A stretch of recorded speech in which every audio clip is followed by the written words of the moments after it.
तो hi everyone, आज की इस वीडियो में हमें हमारा next topic F block element को स्टार्ट करना है। तो चलिए स्टार्ट कर लेते हैं। तो सबसे पहले एफ ब्लॉक एलिमेंट के कौन से होते हैं। अगर जो लास्ट इलेक्ट्रॉन एफ ऑर्बिटल में चला जाए तो हम उसको एफ ब्लॉक एलिमेंट कहेंगे। तो यहाँ पर इनकी दो सीरीज़ होती हैं, जैसे कि मैंने आपको पहले ही बताया था जब हमने डी ब्लॉक एलिमेंट्स की इंट्रोडक्शन की थी।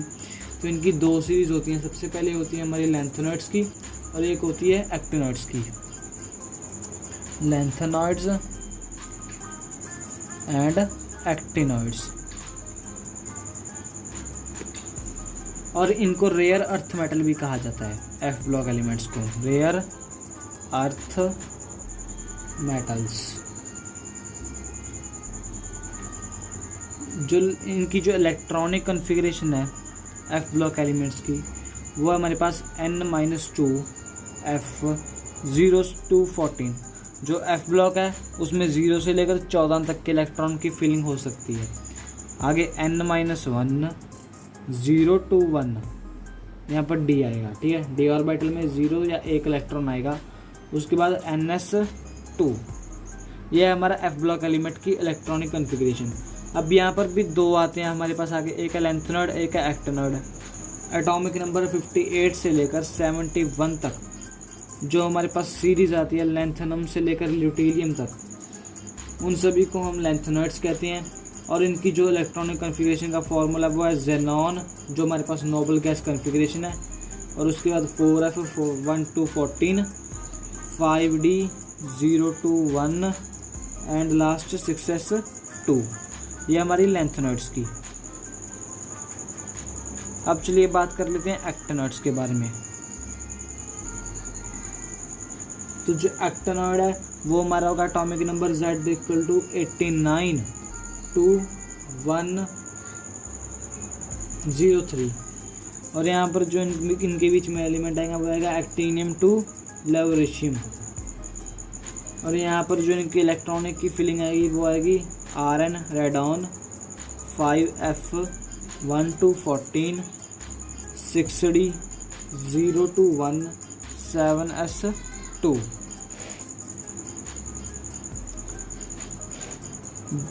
जो हमारे पास 4F की जो सीरीज़ होती है, 4F की जो सीरीज़ होती है उनको हम लोग लैंथेनॉइड्स बोलते हैं। और यहाँ पर टोटल 14 लैंथेनॉइड्स हमारे पास 4F की सीरीज़ में। और जो 5F की सीरीज़ होती है उनको हम एक्टिनॉइड्स बोलते हैं। और ये भी हमारे पास 14 है, मतलब टोटल हमारे पास 28 एलिमेंट है एफ ब्लॉक में।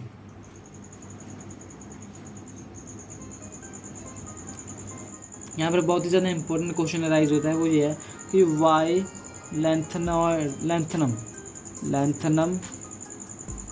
इज नॉट कंसीडर्ड या प्रेजेंट इन लैंथेनॉइड्स।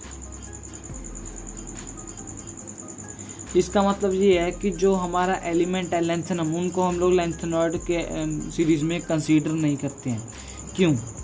तो अगर आपका जो क्वेश्चन, अगर आप इसको थोड़ा सा लॉजिकली देखो तो आपको इसका आंसर इजीली मिल जाएगा। आपकी इलेक्ट्रॉनिक कॉन्फ़िगरेशन, हमने क्या कहा था कि इलेक्ट्रॉनिक कॉन्फ़िगरेशन के बेस पर जो लास्ट इलेक्ट्रॉन, अगर मान लो आपका जो वैलेंस इलेक्ट्रॉन है वो आपका एफ ऑर्बिटल में चला गया, तो हम उसको कहेंगे कि वो वाला जो एलिमेंट है वो एफ ब्लॉक एलिमेंट है। लेकिन अगर हम लैंथेनॉइड की अगर हम इलेक्ट्रॉनिक कॉन्फ़िगरेशन लिखते हैं तो वो आती है 5D1 4S2। लेकिन जो यहाँ पर लास्ट वैलेंस इलेक्ट्रॉन है वो यहाँ पर डी ऑर्बिटल में गया है, इसलिए जो ये वाला एलिमेंट है ये हम लोग इसको एफ ब्लॉक एलिमेंट कंसीडर नहीं कर सकते हैं। अगर मान लो यहाँ पर जो लास्ट इलेक्ट्रॉन आपका एफ ऑर्बिटल में गया होता तो हम लोग लैंथेनम को इजीली एफ ऑर्बिटल कंसीडर कर लेते। तो ये था इसका आंसर। तो नेक्स्ट हमारा जो टॉपिक है, कॉन्सेप्ट है, वो है हमारा एटॉमिक साइज। तो चलिए उसको भी डिस्कस कर लेते हैं। एटॉमिक साइज,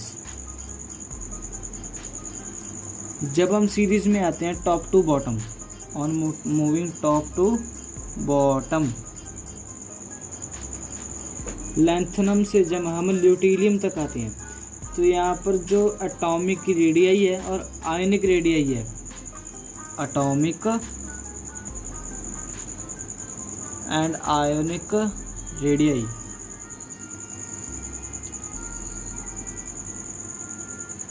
वो कहता है वो डिक्रीज होता है। क्यों होता है? क्योंकि देखो इसका लॉजिक समझो आप इसके पीछे कि जो लेंथ एटॉमिक साइज है या फिर आयनिक साइज है वो टॉप से बॉटम या फिर लेफ्ट से राइट डिक्रीज होता है। क्यों? क्योंकि वहाँ पर वेरियस शेल का एडिशन होता है। जैसे जैसे शेल इंक्रीज होती जाती हैं जो न्यूक्लियस है उसकी जो लास्ट इलेक्ट्रॉन पे पकड़ है वो मजबूत होती जाती है। क्योंकि पकड़ मजबूत होती जाती है, जैसे कि आपको पता है कि जो डी एंड एफ ऑर्बिटल के जो एलिमेंट्स होते हैं वो पोअर शेल्डर होते हैं, इसलिए जो उनकी पकड़ है न्यूक्लियस की लास्ट इलेक्ट्रॉन पे वो इंक्रीज होगी तो जो साइज है एटॉमिक रेडियाई या आयोनिक रेडियाई वो डिक्रीज होगा। तो नेक्स्ट है हमारा लेंथेनॉइड को हमारा लेंथनम से ल्यूटेरियम तक जो एक प्रोसेस होती है वो है लेंथेनॉइड कंट्रैक्शन। इसी के ज़रिए जो इनका साइज़ है वो ऑलमोस्ट डिक्रीज होता है।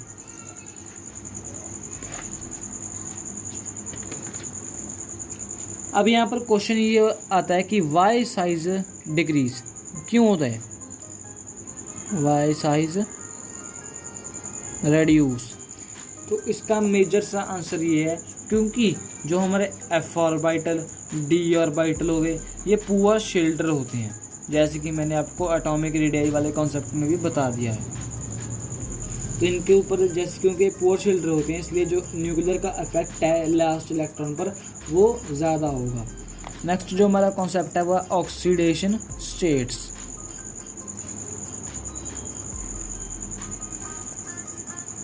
तो देखो जो इनकी मोस्ट कॉमन ऑक्सीडेशन स्टेट है वो है 3, मोस्ट कॉमन ऑक्सीडेशन स्टेट वो है +3। लेकिन इसके साथ ये अलग और भी ज़्यादा मतलब ऑक्सीडेशन स्टेट शो करता है, वो है हमारे पास +2, +3 एंड +4। अब यहाँ पर जो सवाल ये उठता है कि अगर मोस्ट कॉमन ऑक्सीडेशन स्टेट +3 है तो एलिमेंट +2 और +4 में क्यों जाते हैं। तो ये भी समझ लो why they come to +2 and +4 oxidation states, क्योंकि हमने पहले ही कहा है कि मोस्ट कॉमन +3 है। वाई +2 +4 ऑक्सीडेशन स्टेट कम क्यों एलिमेंट जाते हैं इन स्टेट्स में। तो देखो इसका आंसर, अगर मान लो कोई ऐसा एलिमेंट हमारे पास वो जो कि +2 ऑक्सीडेशन स्टेट में जाने के बाद स्टेबल हो जाए, या अगर कोई ऐसा एलिमेंट है जो +2 इलेक्ट्रॉन को लूज करने के बाद B10 कॉन्फ़िगरेशन, D5 कॉन्फ़िगरेशन या फिर D0 वैकेंट ऑर्बिटल की कॉन्फ़िगरेशन बना ले और एक्स्ट्रा स्टेबल हो जाए तो वो वाला एलिमेंट उस स्टेट में चला जाएगा।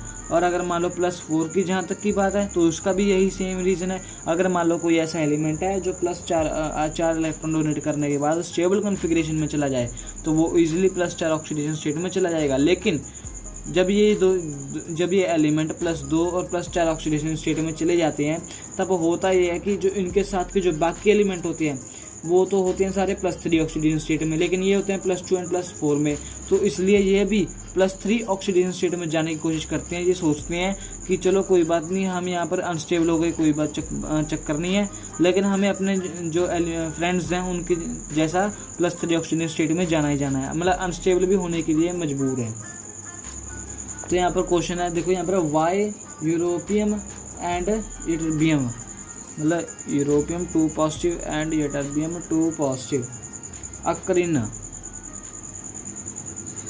+2 ऑक्सीडेशन स्टेट।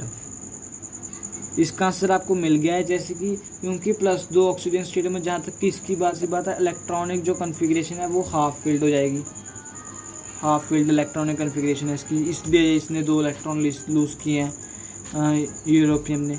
और जहाँ तक की बात है यटरबियम की YB +2 तो इसके तो फुली फील्ड है, 14 के 14 इलेक्ट्रॉन फुली फील्ड, इसलिए इसने 2 इलेक्ट्रॉन लूज किए हैं। यहाँ पर देखो एक और क्वेश्चन है जो सीरियम हो गया और टर्बियम हो गया, ये दोनों +4 ऑक्सीडेशन स्टेट में जाते हैं। क्यों? तो सेम रीज़न है, क्योंकि सीरियम अब +4 ऑक्सीजन स्टेट में जाएगा और यहाँ पर स्टेबल कॉन्फ़िगरेशन बना लेंगे, स्टेबल कॉन्फ़िगरेशन, इसलिए चले जाते हैं उनमें। और यहाँ पर हमने बात किया कि जो +3 ऑक्सीजन स्टेट है वो मोस्ट कॉमन है। क्यों? क्योंकि जो ज़्यादातर एलिमेंट हैं वो अपने 3 इलेक्ट्रॉन को लूज करके या तो वैकेंट ऑर्बिटल की कॉन्फ़िगरेशन या फिर फुली फील्ड या फिर हाफ फील्ड ऑर्बिटल की कॉन्फ़िगरेशन बना लेते हैं। अगर मान लो F ब्लॉक एलिमेंट में कोई भी ऐसा एलिमेंट है उसमें क्या हो 2 या फिर 8 इलेक्ट्रॉन्स आ जाएं, तो अगर मान लो कोई भी इस स्टेट में 2 या फिर 8 इलेक्ट्रॉन आ गए तो कभी भी ये स्टेबल नहीं रह सकते। अगर ऐसा केस बाई चांस हो भी जाए तो जो एक इलेक्ट्रॉन है वो d ऑर्बिटल में शिफ्ट हो जाएगा। कौन से ऑर्बिटल में? d ऑर्बिटल में एक इलेक्ट्रॉन शिफ्ट कर दिया जाएगा। जैसे कि इसका एक्सेप्शन हमारे पास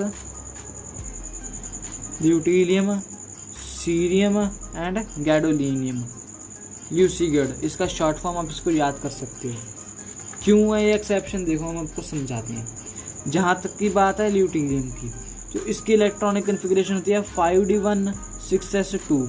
क्योंकि यहाँ पर देखो अगर हम इसको दूसरे तरीके से भरें कि 4f2 और 5s6s2, कुछ इस तरीके से भरेंगे इसको, क्योंकि यहाँ पर देखो 2 इलेक्ट्रॉन आ गए हैं। क्योंकि हमने कहा यहाँ पर एक, अगर जहाँ पर भी हमारे F ब्लॉक एलिमेंट में 2 इलेक्ट्रॉन आ जाएँ तो एक इलेक्ट्रॉन d ऑर्बिटल में शिफ्ट हो जाएगा।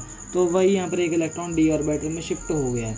और यहाँ पर अगर बात करें सीरियम की, सीरियम में क्या चक्कर है, तो देखो इसकी इलेक्ट्रॉनिक कन्फिग्रेशन है 4f1 4f2 6s2, कुछ इस तरीके से। लेकिन हमने कहा है भी 4f में 2 इलेक्ट्रॉन नहीं रह सकते, तो इसलिए एक इलेक्ट्रॉन d में शिफ्ट हो जाएगा। जहाँ तक की बात है गैडोलीनियम की, तो इसमें 4f8 इलेक्ट्रॉन होते हैं और 6s2 इलेक्ट्रॉन होते हैं, है ना। तो यहाँ पर अगर हमने कहा है कि 4f में 8 नहीं रह सकते, तो इसलिए यहाँ पर 7 रह जाएंगे और एक इलेक्ट्रॉन d में जंप कर जाएगा। तो ये एक्सेप्शन है, आप इनको इजीली याद कर सकते हो बाय शॉर्ट फॉर्म ल्यूसीगैड। इसी के साथ हमारे पास एक्टिनॉइड्स की भी एक्सेप्शन है। तो चलिए एक्टिनॉइड्स के एक्सेप्शन को भी, तो हमारे पास जो एक्टिनॉइड्स के एक्सेप्शन है वो है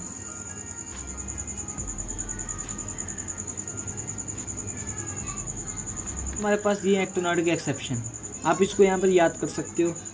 यहाँ पर देखो प्रोटेक्टेनियम, थोरियम, यूरेनियम, नेपच्यूनियम और यहाँ पर देखो ये सीरियम, क्यूरियम, ठीक है। ये सभी एक्सेप्शन आप इसको याद कर सकते हो। तो यहाँ पर देखो क्वेश्चन है why lanthanum is a transition element. Lanthanum को हम लोग ट्रांजिशन एलिमेंट कंसीडर करते हैं। क्यों? क्योंकि जैसे कि आपको पता है जिसकी इलेक्ट्रॉनिक कन्फिग्रेशन में जो लास्ट इलेक्ट्रॉन है वो डी कॉन्फ़िगरेशन में गया है, डी ऑर्बिटल में गया है, इसलिए हम इसको ट्रांजिशन एलिमेंट भी कह सकते हैं। तो अगर आपको हमारी वीडियो थोड़ी सी भी अच्छी लगे तो वीडियो को एक लाइक कर दें, चैनल पे फर्स्ट टाइम विजिट करो चैनल को सब्सक्राइब कर लें और बेल आइकन को प्रेस करके ऑल पे क्लिक कर लें, क्योंकि आपको ऐसी study related videos, information videos इस चैनल पर मिलती रहती हैं। तो चलिए मिलते हैं हम लोग आपसे अपनी अगली वीडियो में, तब तक के लिए गुड बाय।